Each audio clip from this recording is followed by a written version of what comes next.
اللہ انہی لوگوں کی توبہ قبول فرماتا ہے جو نادانی سے بری حرکت کر بیٹھتے ہیں پھر جلد توبہ کر لیتی ہیں۔ بس ایسے لوگوں پر اللہ توجہ کرتا ہے اور وہ سب کچھ جاننے والا ہے، حکمت والا ہے۔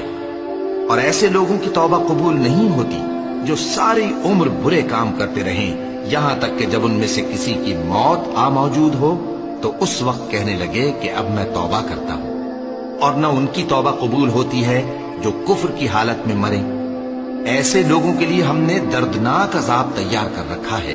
لوگو، تم سب اللہ کے محتاج ہو اور اللہ ہی تو بے نیاز ہے، لائق حمد و ثنا ہے۔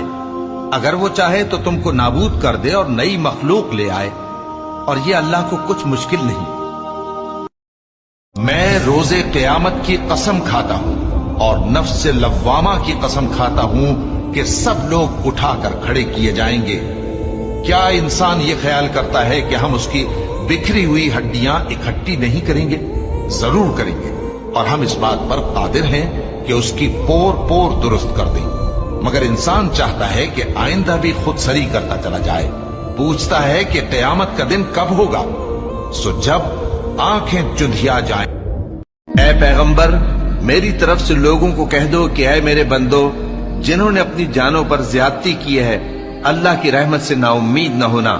اللہ تو سب گناہوں کو بخش دیتا ہے، بے شک وہی تو ہے بڑا بخشنے والا، بڑا مہربان۔ اور اس سے پہلے کہ تم پر عذاب آ واقع ہو، اپنے پروردگار کی طرف رجوع کرو اور اس کے فرما بردار ہو جاؤ، ورنہ بعد میں تم کو مدد نہیں ملے گی۔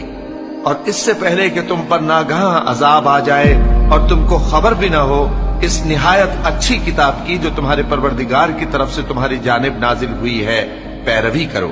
ایسا نہ ہو کہ اس وقت کوئی شخص کہنے لگے کہ ہائے اس کوتاہی پر افسوس ہے جو میں نے اللہ کا حق ماننے میں کی، اور میں تو ہنسی ہی کرتا رہا۔ یا یہ کہنے لگے کہ اگر اللہ مجھ کو ہدایت دیتا تو میں بھی پرہیزگاروں میں ہوتا۔ یا جب عذاب دیکھ لے تو کہنے لگے کہ اگر مجھے پھر ایک دفعہ دنیا میں جانا ہو تو میں نیکوکاروں میں ہو جاؤں۔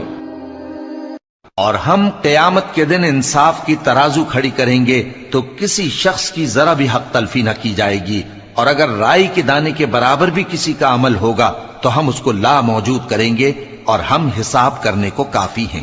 جو لوگ مال میں جو اللہ نے اپنے فضل سے ان کو عطا فرمایا ہے بخل کرتے ہیں، وہ اس بخل کو اپنے حق میں اچھا نہ سمجھیں۔